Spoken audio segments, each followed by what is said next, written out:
മക്കൾസ് welcome back to Xylem learning. It's me JK. മക്കളെ, നമ്മുടെ ഈ ഓണപരീക്ഷ നമുക്ക് മാക്സിമം സ്കോറിലേക്ക് എത്തുക, അതായത് 20 എത്താൻ വേണ്ടി നമുക്ക് എന്തൊക്കെ കാര്യങ്ങൾ ചെയ്യാൻ പറ്റും.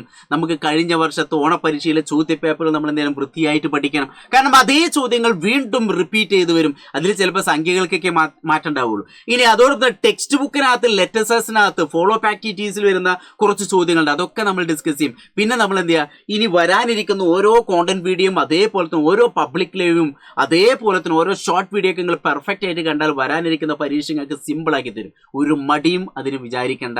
നമ്മൾ എന്ത് ചെയ്യുക, പെട്ടെന്ന് തന്നെ സമയം കളയാതെ ആദ്യത്തെ ചോദ്യത്തിലേക്ക് കിടക്കണം. ഈ ഒരു ചോദ്യത്തിന്റെ പ്രത്യേകത പറഞ്ഞാല്, നമുക്ക് എക്സാമിന് പോകുന്നതിന് മുന്നേ, പ്രത്യേകിച്ച് നമ്മളെ ബേസിക് സയൻസ് എന്നുള്ള എക്സാം ഫിസിക്സ്, കെമിസ്ട്രി, ബയോളജി ഒരുമിച്ച് എഴുതുമ്പോൾ പല കുട്ടികൾക്ക് ബുദ്ധിമുട്ടായിരിക്കും.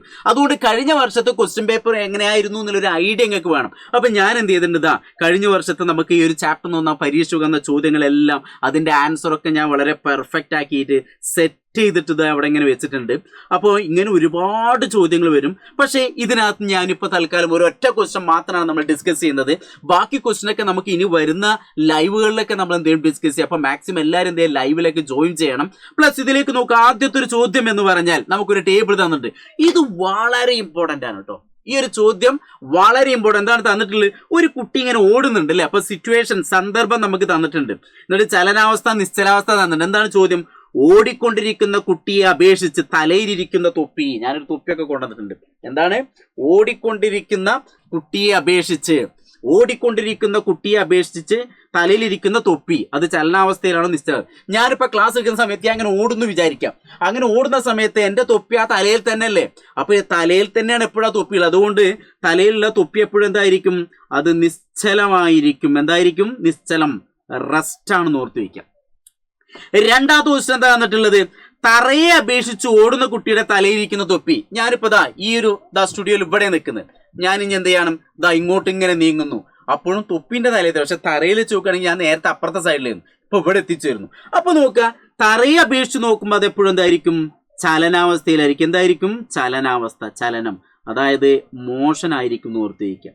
ഈ ഒരു ഐഡിയ, ഇത് റെഫറൻസ് ഒബ്ജക്റ്റ്, അവലംബക വസ്തുവിനെ ബേസ് ചെയ്തിട്ടാണ് എപ്പോഴും ഇങ്ങനത്തെ ഒരു ക്വസ്റ്റ്യൻ വരിക. അപ്പൊ നമ്മൾ എന്ത് ചെയ്യണം? ഇത് ശരിക്കും പഠിച്ചു വെക്കുക. അപ്പൊ റെഫറൻസ് ഒബ്ജക്റ്റിനെ ബേസ് ചെയ്തിട്ടാണ് ഇതേ രൂപത്തിലൊരു ചോദ്യം വരുന്നത്. അപ്പൊ ഇതെന്തായാലും പഠിച്ചു വെക്കുക.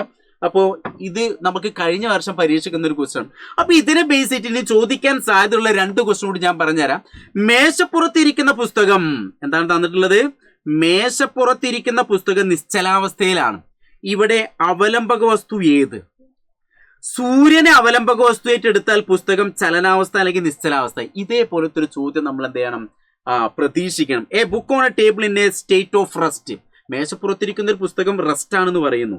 അങ്ങനെയെങ്കിൽ പുസ്തകം റെസ്റ്റ് ആണ്, നിശ്ചലമാണെങ്കിൽ, ഈ ഒരു ബുക്ക് നിശ്ചലമാണെങ്കിൽ ഇവിടെ റെഫറൻസ് ഒബ്ജക്റ്റ്, അവലംബക വസ്തു, ഞാൻ ഇതാരായിരിക്കും?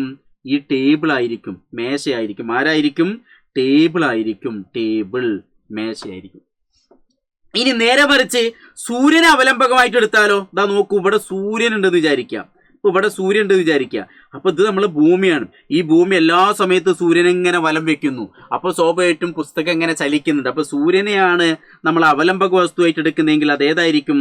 ചലനാവസ്ഥയായിരിക്കും, സ്റ്റേറ്റ് ഓഫ് മോഷൻ ആയിരിക്കും എന്ന് ഓർത്ത് വയ്ക്കാം. അപ്പൊ ഐഡന്റിഫൈ ദ റെഫറൻസ് ഒബ്ജക്റ്റ് അല്ലെങ്കിൽ body for above the statement. അപ്പോൾ ടേബിൾ എന്ന് ഓർത്ത് വയ്ക്കുക. അപ്പൊ ഇങ്ങനത്തെ ഒരു ചോദ്യം ഇത് വളരെ ഇമ്പോർട്ടൻ്റ് ആണ്. ഈ ഒരു ടൈപ്പ് റെഫറൻസ് ഒബ്ജക്റ്റ്, അവലംബക വസ്തു കാണിക്കുന്ന ഒരു ചോദ്യം നമുക്ക് പരീക്ഷയ്ക്ക് ഷുവറാണ്. ഓക്കെ, ഇനി അടുത്തൊരു എക്സാമ്പിൾ, അടുത്തൊരു ക്വസ്റ്റ്യൻ എന്ന് പറഞ്ഞാൽ ഇതൊക്കെ പരീക്ഷയ്ക്ക് വന്നത്. അതുകൊണ്ടാണ് ഞാൻ ഇത് സെലക്ട് ചെയ്തത് കേട്ടോ. കഴിഞ്ഞ വർഷം വന്നതാണ് ഈ ഒരു ചോദ്യം.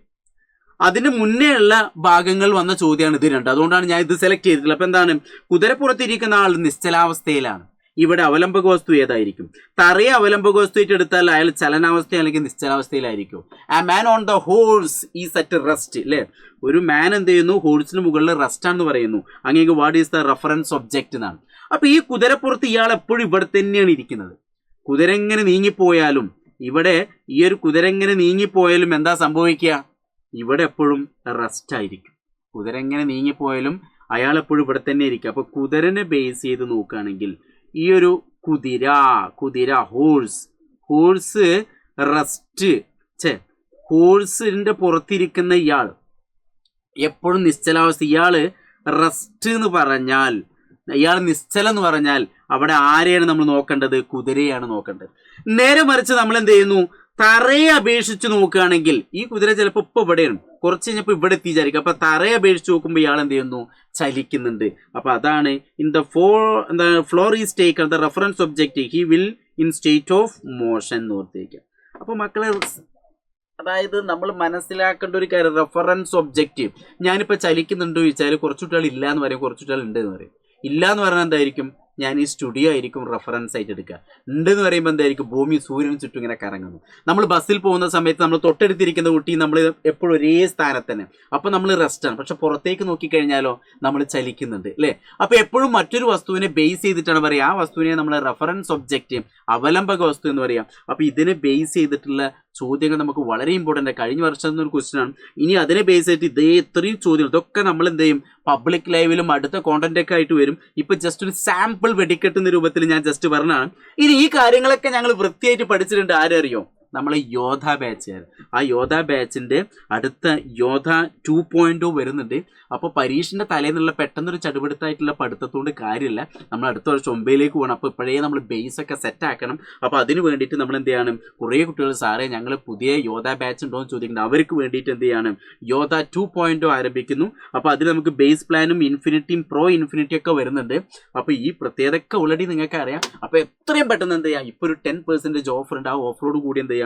പെട്ടെന്ന് എല്ലാവരും എന്ത് ചെയ്യുക? ജോയിൻ ചെയ്യുക. വരാനിരിക്കുന്ന പരീക്ഷയ്ക്ക് നമുക്ക് അടിപൊളിയാക്കണം. അതേപോലെ തന്നെ ഈ വർഷത്തെ ഓണ പരീക്ഷ നമുക്ക് മികച്ച സ്കോറിലേക്ക് എത്താൻ ഞങ്ങളെല്ലാം സെറ്റാണ്. നിങ്ങൾ എന്ത് ചെയ്താൽ മതി? ഓരോ കോണ്ടന്റ് വീഡിയോയും, ഓരോ ഷോർട്ട് വീഡിയോയും, ഓരോ ലൈവ് ക്ലാസ്സും വൃത്തിയായിട്ട് കണ്ടാൽ നമുക്ക് പെർഫെക്റ്റ് ആക്കി മാറ്റാം. അപ്പോൾ ഓക്കേടാ, ഓൾ ദി ബെസ്റ്റ്.